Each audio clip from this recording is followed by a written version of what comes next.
begitu setia, Allah yang selalu beserta dengan kami dalam suka, dalam duka, dalam setiap musim hidup kami. Engkau selalu beserta dengan kami, Tuhan. Terima kasih Yesus.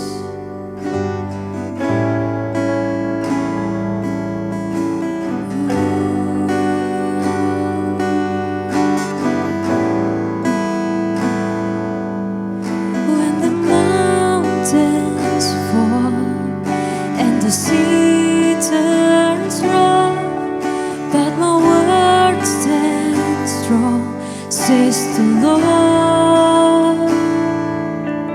When the world gets tough, filled with broken heart, but my love won't fail, says the Lord. Say with your heart, your love is powerful. Knee shall bow, your love is mighty. The earth will shake, your grace abounds in us. You're more than enough for me.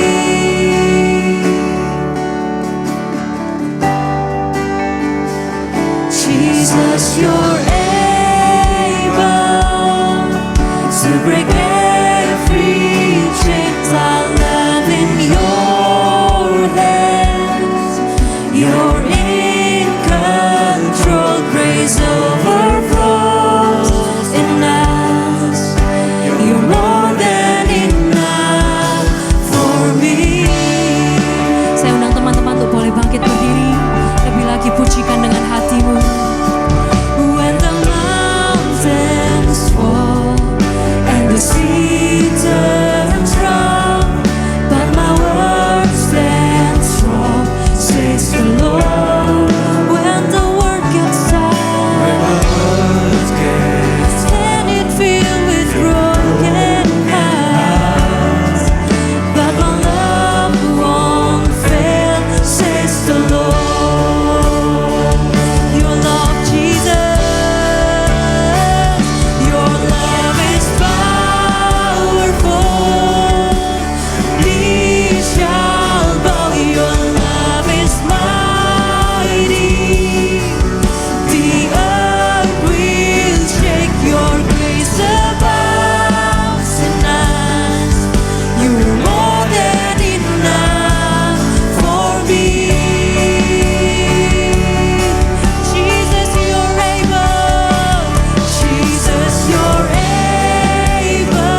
cukup dalam hidup kami Tuhan. Kami datang pada sore hari ini dengan hati yang tulus supaya setiap kami bisa mendapat isi hati Tuhan. Karena kami datang bukan dengan berbagai motivasi dan pikiran kami, supaya kami di tempat ini bertemu dengan Tuhan. Karena kami tahu setiap kami terbatas. Tanpa Tuhan kami bukan siapa-siapa. Dan setiap kami butuh Tuhan, dan setiap kami butuh firman Tuhan. Walaupun firman itu sudah kami dengarkan berulang-ulang, namun firman itu yang menciptakan segalanya. Banyak hal di hidup ini yang tidak kami mengerti, banyak hal di hidup ini yang tidak bisa kami temui dan kami tidak bisa tebak. Namun kami percaya firman-Mu menuntun kami sehingga kami bisa menemukan yang tepat untuk hari esok. Kami berdoa juga Tuhan, ketika firman-Mu diberitakan, yang sakit Tuhan sembuhkan di dalam nama Yesus. Yang punya masalah beban berat Tuhan berikan kelegaan. Yang hari ini bertemu jalan butuh Tuhan tolong.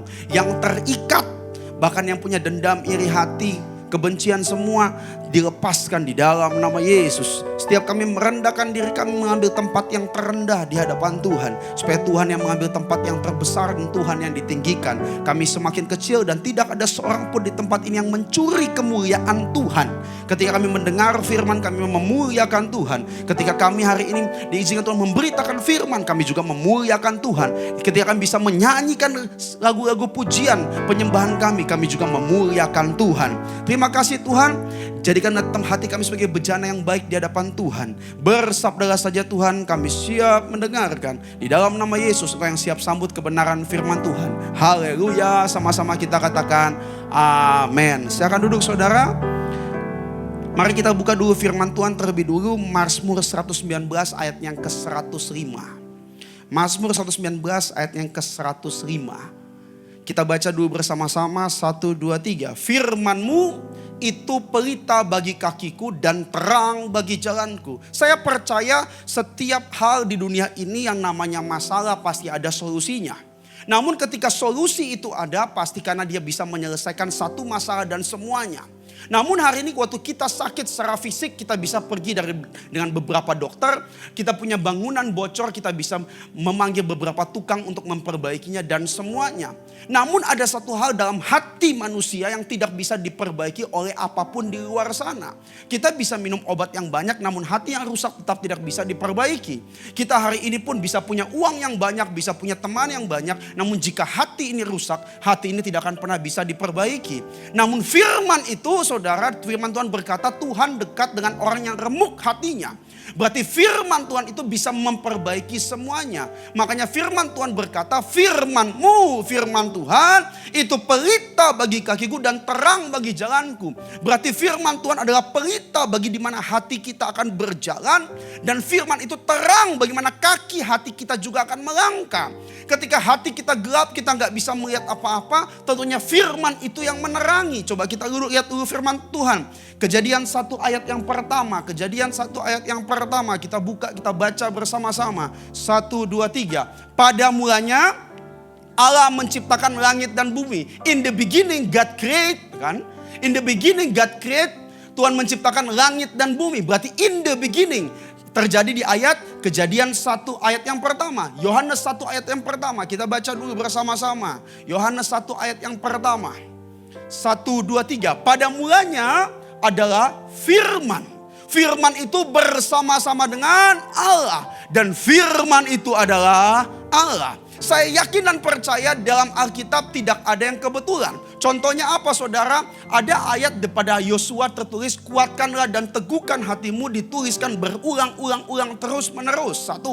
Ada ayat juga dalam kitab Wahyu ditulis, karena engkau kukasih, engkau kutegur dan kuhajar. Sesuatu yang diulangi berulang-ulang dalam Alkitab, saya yakin itu tidak ada yang kebetulan. Itu adalah sebuah konfirmasi dalam kehidupan perjalanan iman kita. Makanya dalam Yohanes yang terakhir, dalam ayat yang terakhir dikatakan bahwa sekiranya kalau semua kejadian-kejadian ini mau ditulis, Alkitab ini bahkan dunia ini tidak akan cukup untuk menampungnya.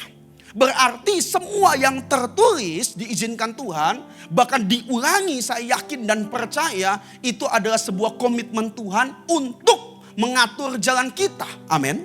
Makanya pada Kejadian 1 ayat pertama berkata in the beginning, saudara. Berarti bicara pada mulanya. Namun Yohanes 1 ayat 1 juga bicara in the beginning, yaitu pada mulanya juga. Berarti kalau kita tarik satu garis saudara, berarti Tuhan kita adalah Tuhan yang pencipta. Tuhan kita adalah Tuhan creator. Tuhan kita yang bisa menciptakan apa yang tidak ada menjadi ada. Berarti hari ini sesuatu dalam hati kita terasa kosong seringkali. Sesuatu dalam pikiran kita terasa tidak mengawan-ngawan dan tidak punya tujuan. Berarti firman itu menciptakan. Berarti pada mulanya sifat Allah adalah dia menciptakan. Namun pada mulanya basicnya juga, dasarnya juga bahwa dia adalah firman Allah. Berarti firman punya kekuatan harus menjadi dasar dalam kehidupan kita untuk menciptakan apa yang ada dalam hidup kita. Amin. Makanya saudara harus belajar mencintai firman Allah. Saudara mencintai firman Allah itu karena harus datang dari dalam hati. Kenapa harus datang dari dalam hati? Karena saudara dan saya butuh firman. Sama-sama katakan, saya butuh firman Allah. Coba kita lihat dulu firman Tuhan langsung. Roma 10 ayat 17.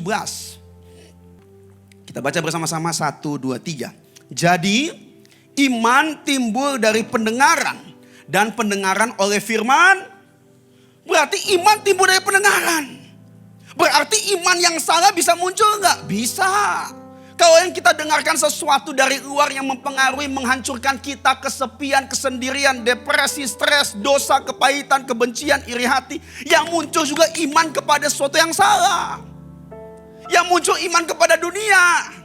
Kalau yang kita dengarkan kegagalan, kamu gak bisa apa-apa. Yang muncul iman kepada kegagalan. Makanya iman kepada Kristus, makanya dikatakan dengan jelas iman timbul dari pendengaran. Benar. Karena sering kali kita hari ini lemah karena apa yang kita dengar, saudara. Kita hari ini mungkin semangat sungguh-sungguh sama Tuhan. Kita mendengar sesuatu yang salah, kita menjadi lemah lagi.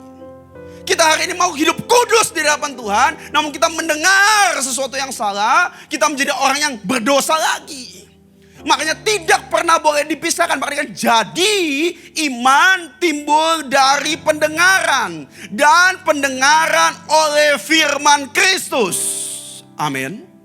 Berarti iman yang sejati, iman kepada Kristus hanya bisa muncul dan diciptakan ketika pendengaran kita fokuskan kepada firman Kristus. Katakan amin. Kalau iman kita bisa salah karena kita sering kali memfokuskan pendengaran kita kepada tempat yang salah. Di tempat yang sama saudara bisa mendengar firman Tuhan. Namun jangan-jangan saudara tidak menangkap firman Tuhan. Karena yang saudara dengarkan hanya suara. Yang saudara dengarkan hanyalah perkataan saja. Namun saudara tidak menangkap dengan hatimu esensi subjek, esensi hati Tuhan yang saudara mau fokus mendengarkan tersebut. Lukas 18 ayat 8. Hari ini saya akan bahas 4 respon hati terhadap firman Allah. Atau 4 responses to his word. Kita mulai. Kita baca dulu ayat yang tadi. Lukas 18 ayat 8. 1, 2, 3. Aku berkata kepadamu, ia akan segera membenarkan mereka. Tuh kan? Tuhan akan selamatkan, Tuhan benarkan. Akan tetapi, jika anak manusia itu datang, adakah ia mendapati iman di bumi? Aduh. Iman apa yang Tuhan akan dapati ketika dia datang? Bukan iman kepercayaan kita kepada diri kita sendiri yang seringkali mengecewakan. Bukan iman kepada satu institusi saja. Bukan iman kepada hal duniawi saja. Bukan iman kepada manusia yang sudah menolong kita. Namun iman, apakah dia dapati iman di bumi? Yaitu iman yang percaya kepada Yesus. Iman kepada firman Kristus. Apakah dia akan dapati? Iman timbul dari pendengaran. Dan bukan cuma pendengaran. Dan pendengaran akan firman Kristus. Mari kita mulai bersama-sama. 4 respon hati untuk mendengar firman. Lukas 8 ayat 4. Kita akan bahas satu persatu saudara. Saya berdoa supaya saudara dapat sesuatu pada sore hari ini. Karena saudara adalah orang-orang mungkin yang dianugerahkan Tuhan mendengar firman luar biasa. Namun kalau respon hati kita salah, kita datang hanya untuk capek dan berkeluh kesah. Namun respon hati yang benar, kita datang kita mendapat mujizat. Kita datang kita mendapat terobosan. Kita datang kita mendapat kesegaran dan kelegaan. Mujizatnya apa? Bukan cuma sakit sembuh. Namun pikiranmu terbuka, hatimu diterangi. Amin. Lukas 8 ayat 4 kita baca bersama-sama dengan judul perikop perumpamaan tentang seorang penabur. Ayat 4 kita baca bersama-sama, sahabat-sahabat yang dikasihi Tuhan. Pelan-pelan dengan tegas saudara harus paham satu persatu supaya saudara mendapat sesuatu pada sore hari ini. 1, 2, 3. Ketika orang banyak berbondong-bondong datang, yaitu orang-orang yang dari kota ke kota menggabungkan diri kepada Yesus, berkatalah ia dalam suatu perumpamaan. Perhatikan, dalam perumpamaan nanti sekitar 15 menit ke depan saya akan jelaskan ada 4 jenis tanah. Saudara mungkin sudah pernah dengar. Yang pertama pinggir jalan, yang kedua bicara batu, yang ketiga bicara semak duri, yang keempat bicara tanah yang baik. Keempat tanah tersebut membicarakan tentang respon hati. Hari ini saudara berada dalam respon hati yang mana? Mungkin saudara selalu berespon, saudara bilang saya akan merespon dengan tanah yang baik. Namun tanah yang baik itu pasti tanah yang disengaja saudara. Bukan tanah yang sembarangan saudara. Makanya dikatakan di ayat ini Lukas 8 ayat 4. Ketika orang banyak berbondong-bondong, berarti segala macam jenis manusia datang. Dari suku dan rasnya masing-masing, dari bahasanya masing-masing, dari motivasinya masing-masing, dari kota ke kota. Berarti bukan cuma satu kota, bukan cuma satu budaya, bukan cuma satu selera makan, teman-teman, bukan cuma satu selera, mereka punya selera desain, bukan cuma satu. Dari berbagai kalangan menggabungkan diri pada Yesus, berkatalah ia dalam suatu perumpamaan. Berarti ketika semua banyak orang bergabung dengan motivasi yang berbeda-beda. Ada yang motivasinya datang mungkin mereka mau mujizat. Ada yang motivasinya mereka pengen tahu. Ada yang motivasinya sengaja dan rindu. Ada yang motivasinya mau belajar. Ada yang motivasinya cuma ikut teman. Ada yang motivasinya nonton pertunjukan. Ada yang motivasinya macam-macam semua. Namun ketika semua orang dari berbondong-bondong bergabung, Yesus tidak langsung membuat satu mujizat, namun dikatakan dalam ayat ini Yesus memberikan pengajaran perumpamaan tentang penabur. Karena otomatis dari berbagai macam-macam orang akan filter yang paling gampang orang Kristen adalah filter bagaimana kita merespon firman. Karena firman adalah pada mulanya adalah firman dan firman itu menciptakan. Kalau kita merespon firman itu dengan benar, tentu saya yakin dan percaya firman itu akan bekerja dengan tepat dalam hati kita. Menciptakan masa depan, amin. Menciptakan jalan keluar, membuka pikiran kita sehingga kita tidak stuck pada hari ini. Kita mulai. Lukas 8 ayat 5. Kita baca dulu bersama-sama 1, 2, 3. Adalah seorang penabur keluar untuk menaburkan benihnya. Pada waktu ia menabur, sebagian benih itu jatuh di pinggir jalan. Lalu diinjak orang dan burung-burung di udara memakannya sampai habis. Yang pertama, benih jatuh di pinggir jalan. Di jalan umum. Ini bicara apa? Pendengar umum. Kita baca dulu Lukas 8 ayat 12. Baru saya akan jelaskan kepada saudara. Respon umum itu seperti apa? Kita baca dulu 1, 2, 3.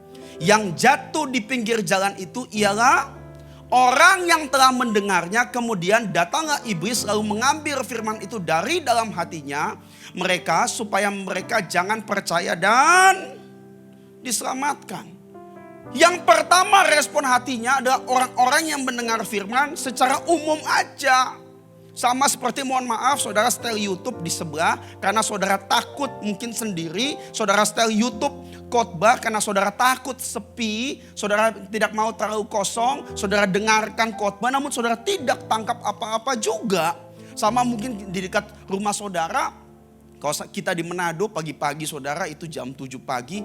Itu apa? Toa ya. pengeras suara sudah muncul. Suara ada orang khotbah, nyanyi semua. Kita cuma dengar aja seperti itu saudara. Itu cuma seperti pendengar umum. Responnya apa? Kita nggak dapat apa-apa. Kita hari itu mungkin nggak menghargai juga. Siapa saja bisa dapat mendengar. Siapa yang punya masalah bisa mendengar. Nggak punya masalah bisa mendengar. Pokoknya cuma asal lewat aja. Respon yang pertama ini saya yakin dan percaya mungkin sudah nggak ada di tengah-tengah kita. Karena respon ini cuma sekedar dengar, nggak menghargai, nggak ada gunanya. Dan semuanya seperti cuma lewat aja. Mungkin kita dengar karena secara nggak sengaja. Kita dengar mungkin karena dibujuk orang dan semuanya. Ingat loh saudara, jalan umum itu dilewati oleh semua mobil. Betul kan? Mobil mewah lewat, bajai lewat, motor lewat, mobil kecil lewat, truk sampah juga lewat. Semuanya juga lewat. Jadi respon hati yang pertama ini adalah respon yang benar-benar gak menghargai lah. Cuma sekedar dengar ya sudah lewat. Lanjut. Yang kedua, Lukas 8 ayat 6. Kita baca dulu, 1, 2, 3. Sebagian jatuh di tanah yang berbatu-batu. Dan setelah tumbuh ia menjadi kering karena tidak mendapat air. Perhatikan, yang kedua, jatuh di tanah yang berbatu. Namun dia kering karena tidak mendapat air. Berarti tidak ada lanjutan pertumbuhannya. Yang kedua, batu ini bicara apa? Batu ini bicara pendengar hiburan. Tadi pendengar umum, ini pendengar hiburan. Coba kita lihat Lukas 8 ayat 13. Kenapa saya bilang pendengar hiburan? Coba kita baca dulu sama-sama. 1, 2, 3. Yang jatuh di tanah yang berbatu-batu itu ialah orang yang setelah mendengar firman itu menerimanya dengan gembira. Tetapi mereka itu tidak berakar, mereka percaya sebentar saja dan dalam masa pencobaan mereka murtad. Artinya apa? Kita dengar firman, wah firmannya bagus ya. Wah firmannya lucu ya. Wah analoginya masuk ya. Wah itu kena dalam kehidupan saya ya dan sebagainya. Namun firman yang respon seperti ini hanya sebagai orang yang butuh hiburan. Bukankah firman Allah lebih daripada hiburan? Amin. Firman Allah adalah kebutuhan hidup kita. Namun sering kali kita hanya mendengar firman seperti ini. Cuma mendapat kita gembira. Setelah itu kita pulang, loyo lagi. Karena kita tidak bisa firman itu mengakar dalam hidup kita. Dan kita tidak bisa bertahan ketika ada pencobaan, ujian demi ujian. Kita gak bisa bertahan. Makanya kalau nomor 2 ini saya rata-rata kalau orang yang dengar firman sebagai hiburan, mungkin dia cuma cari pembicara, mungkin dia cuma cari sesuatu yang menghibur dia, ini Kristen diabetes, saudara. Kenapa Kristen diabetes? Cuma suka yang manis, menggembirakan, happy, selesai. Namun dia lupa, masalah hari esok tetap ada pertanyaan yang harus dijawab. Ada solusi yang harus dicari. Matius 26 ayat 31. Matius 26 ayat 31 dulu. Kita baca dulu sama-sama. Matius 26 ayat 31. 1, 2, 3. Maka berkata Yesus kepada mereka, malam ini kamu semua akan tergoncang imanmu karena aku. Sebab ada tertulis, aku akan membunuh gembala dan kawanan domba itu akan tercerai-berai. Jika goncangan terjadi dalam hidup kita, kalau kita nggak kuat, kita akan tercerai-berai. Masalah nggak kuat, fondasi nggak kuat antara adik dan kakak. Masalah datang bisa menjadi permusuhan bertahun-tahun. Fondasi yang nggak kuat untuk anak dan orang tua. Kalau tidak kuat benar-benar akan tercerai-berai. Akan kepahitannya bertahun-tahun. Terus pemulihannya nangis-nangis semua. Sorry, buang waktu. Makanya dikatakan di ayat ini. Malam ini kamu semua akan tergoncang imanmu. Goncangan iman itu biasa. Sebuah bangunan kita mau uji. Bangunan ini kokoh bagaimana? Tentu bangunan di Jepang bisa diuji, bangunan ini kuat atau bagaimana.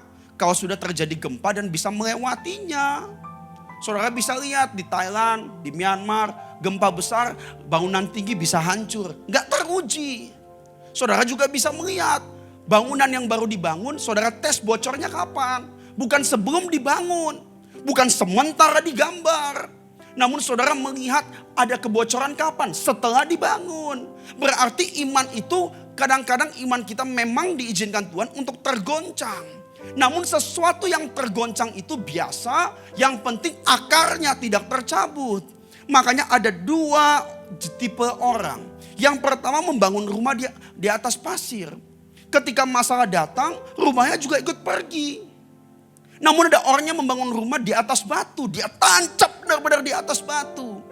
Silih berganti gelombang datang, angin badai semua. Namun bangunan itu tetap berdiri. Siapakah dia? Orang yang mendengar firman dan melakukannya. Iman kita nggak boleh tergantung dengan goncangan. Amin. Iman kita harus tergantung dengan akar hidup kita kepada firman Allah. Katakan dan kiri dan kananmu, imanku tidak tergantung goncangan. Loh iya, kalau kita cuma menerima dengan gembira, kita pulang iman kegoncang, kita mundur lagi. Setelah itu kita mulai salahkan orang lain. Karena goncangan itu tidak bisa kita hari ini bertahan. Karena tidak ada akar yang ada. Jangan menjadi respon mendengar firman sebagai hiburan.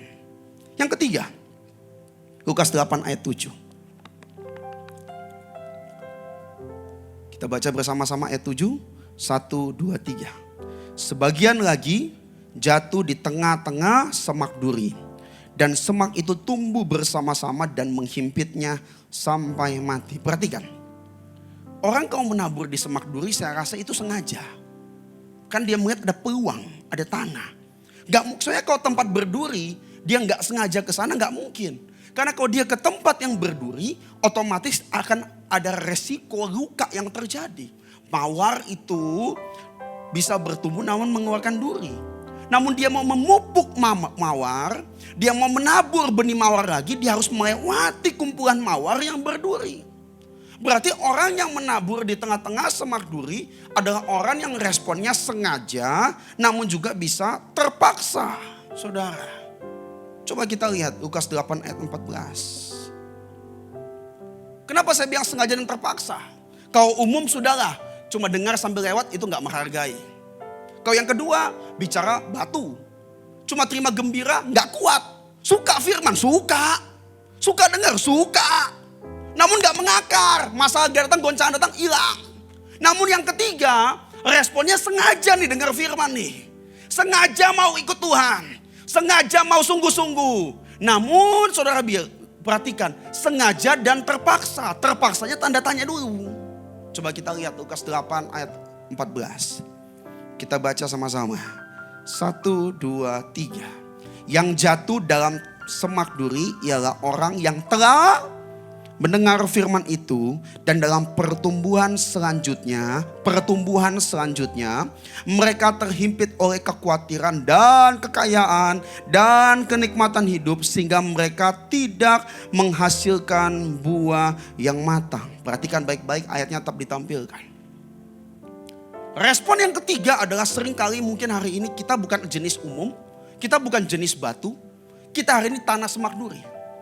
Saya dengar firman karena saya sedang punya masalah dan saya butuh firman menyelesaikan masalah saya. Perhatikan baik-baik. Setelah firman itu bekerja dalam hidup saya, menciptakan iman, menciptakan kekuatan, menciptakan terobosan. Waktu saya berjalan, saya diberkati dong. Tuh kan? Saya ditolong dong. Saya dihibur dong. Saya punya kekuatan dong. Semuanya dikatakan dia punya.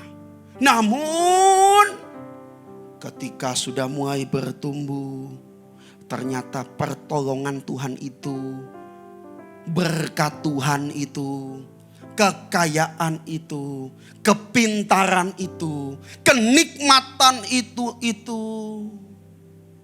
menghimpit pertumbuhannya sehingga buahnya tidak matang. Kadang kita adalah tipe semak duri. Sengaja dan rindu dan terpaksa cari Tuhan. Namun supaya Tuhan menyelesaikan masalah kita. Gak apa-apa, itu awal. Namun ketika Tuhan sudah selesaikan dengan berbagai macam solusi, kita hanya tinggal di solusinya Tuhan. Kita tidak berjalan selanjutnya bersama Tuhan. Ingat, sebab Tuhan ini yang mengetahui rancangan-rancangan apa yang ada padamu. Berarti Tuhan yang tahu rancangan hidup kita, bukan kita sendiri. Jika Tuhan kasih solusi dalam hidup kita, dia tahu next harus kita ngapain. Namun yang terjadi sewaktu kita sudah masuk ke nextnya, kita berhenti dalam solusinya tersebut. Dan kita terhimpit dan tidak pernah bertumbuh. Setelah diberkati kita tinggalkan Tuhan. Setelah kita maju kita tinggalkan Tuhan. Setelah kita pintar kita tinggalkan Tuhan. Dan semuanya kita rupa kacang rupa kulitnya. Ada orang seperti semak duri. Awalnya rindu. Sengaja kok cari Tuhan karena butuh. Namun setelah diberkati, setelah diberikan satu kemajuan, stuck di kemajuannya. Dia nggak tahu bahwa firman itu yang menciptakan. Tuhan yang menciptakan langit dan bumi. Berarti batasan kehidupan manusia bukan ada dalam pikiran manusia. Batasan kehidupan manusia ada di tangan Tuhan. Katakan amin. Batasan masa depanmu bukan di tanganmu atau tangan orang lain. Batasan masa depanmu ada di tangan Tuhan. Namun kita terhimpit oleh semak duri. Yang terakhir. Lukas 8 ayat 8. Masalah reda, kita menikmati solusinya. Namun kita tidak mau mencari Tuhan lebih sungguh-sungguh. Khotbah bagus, kita nikmati, dapat sesuatu kita pakai dalam kehidupan kita. Setelah itu hati kita gak kembali kepada Tuhan. Kita hanya penikmat logos, penikmat pengetahuan. Kita nikmati semuanya. Namun kita gak membiarkan firman itu bekerja menjadi rema-rema yang baru. Kita stuck di masa lalu. Kita stuck di masa Tuhan memberkati kita. Kita stuck di rema yang lama. Padahal kita tahu firman itu tidak terbatas. Tidak ada yang bisa membatasi masa depanmu kecuali Tuhan itu sendiri. Asalkan engkau merespon firman dengan hati yang benar. Lukas 8 ayat 8. Kita baca bersama-sama Lukas 8 ayat 8. Perhatikan, ini adalah inti daripada hari ini. 1, 2, 3. Dan sebagian jatuh di tanah yang baik. Dan setelah tumbuh berbuah 100 kali lipat. Setelah berkata demikian, Yesus berseru, siapa mempunyai telinga untuk mendengar, hendaklah ia mendengar. Wih, keras sekali. Dengan tanda seru, artinya apa? Di antara batu, jalan umum dan semak duri, Tuhan mau fokus. Siapa engkau yang bertelinga? Setiap engkau yang mendengar firman, hendaklah mendengar. Artinya apa? Benih yang jatuh di tanah yang baik adalah respon firman daripada seorang yang sengaja dia respon firman dan di hati dia rindu akan firman. Bukan cuma rindu akibat firman, namun dia rindu kehadiran firman, dia rindu kehadiran Tuhan. Dan saudara perhatikan baik-baik, dan sebagian jatuh di tanah yang baik dan setelah tumbuh berbuah 100 kali lipat. Coba ditampilkan bahasa Inggrisnya. Ini luar biasa. Saudara perhatikan, ini luar biasa, luar biasa, luar biasa. And other fell on the good ground and sprang up and bear fruit 100-fold. Apa bedanya 100-fold and 100 times? Kenapa nggak ditulis 100 times? 100 times bicara 100 kali. Bicara limitnya adalah 100%. 100 times. Limitnya angka 100 kali selesai. Namun 100-fold ada bicara 100 kali lipat. Bicara cuma dengan angka, dia mendefinisikan batas. Namun punya makna di balik itu, berarti tidak ada batas. Berarti firman Tuhan, jika kita respon dengan hati yang baik, hati yang sengaja, hati yang rindu, batasan kehidupan kita, batasan masa depan kita, bukan di tangan manusia, bukan di dunia, namun di tangan Tuhan yang kekal. Amin. 100-fold. Jangan pernah meremehkan firman Allah. It's 100-fold, not 100 times. Haleluya. Lukas 8 ayat 15 kita loncat. Kalau 100 kali berarti limitnya 100. Kalau 100-fold, 100 kali lipat berarti limitnya tidak ada. Hanya kita mencapai potensi terbesar dalam hidup kita.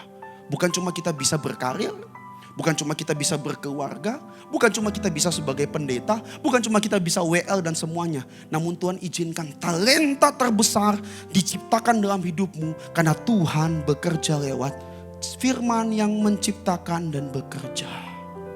Kita baca sama-sama Lukas 8 ayat 15. 1, 2, 3. Yang jatuh di tanah yang baik itu ialah orang yang setelah mendengar firman itu menyimpan dalam hati yang baik dan mengeluarkan buah dalam ketekunan. Berarti orang yang mendengar firman di tanah yang baik, dia simpan dalam hatinya dan dia keluarkan buah dengan ketekunan. Bukankah engkau dipanggil untuk berbuah dan buahmu itu tetap? Berarti firman itu kita simpan dalam hati kita. Artinya apa? Jangan simpan dunia dalam hati. Jangan simpan benci, iri hati, sakit hati dalam hati. Jangan simpan ambisi dalam hati. Jangan simpan kesombongan dalam hati. Sebuah lemari yang bagus, lemari yang mewah, kalau di dalamnya saya isi sampah jadi lemari apa? Apakah lemari baru? Bukan, lemari sampah. Namun lemari yang biasa, namun dalamnya saya isi emas, saya isi berlian, barang-barang yang mewah. Saya menganggap itu lemari yang berharga. Begitu juga hati kita. Jangan simpan dunia, sahabat-sahabatku. Simpan firman Allah. Amin. Saya tutup dengan satu pandangan. Firman Tuhan berkata, jika engkau di dalam aku dan aku di dalam engkau, maka engkau akan berbuah banyak. Jika engkau tinggal di dalam aku dan firmanku tinggal di dalam engkau, mintalah apa saja maka kamu akan menerimanya. Kalau kita mau Tuhan punya kendali besar dalam hidup kita, tentunya kita harus mengizinkan Tuhan itu lebih besar dalam hati kita daripada dunia dalam hati kita. Kalau Tuhan lebih besar dalam hati kita, otomatis dia punya kendali yang lebih besar dalam hidup kita. Kalau saudara punya benci yang lebih besar dalam hidupmu, kendali benci lebih besar ada di hidupmu. Jika saudara punya sesuatu sakit hati lebih besar dalam hidupmu, otomatis kendali sakit hati lebih besar dalam hidupmu. Namun jika firman itu lebih besar dalam hidupmu, pasti firman itu punya kendali lebih besar. Saya nggak tahu masalah apa yang saudara alami, saya nggak tahu pergumulan apa, namun saya cuma yakin dan percaya firman adalah kekuatan Tuhan yang tidak terbatas. Karena pada mulanya Allah menciptakan, pada mulanya adalah firman.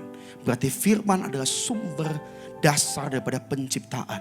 Firman adalah sumber dasar kekuatan yang menciptakan. Iman timbul dari pendengaran, namun pendengaran akan firman Kristus. Mari kita bangkit berdiri, kita mau berdoa bersama-sama. Terima kasih Tuhan. Glory, haleluya, haleluya. Kami bersyukur Tuhan atas setiap kebaikan-Mu dalam hidup kami. Kami merenungkan sedikit kebaikan Tuhan dalam hidup kami. Tuhan koreksi hati kami pada sore hari ini. Bagaimana respon kami hari ini? Apakah kami cuma jalan umum?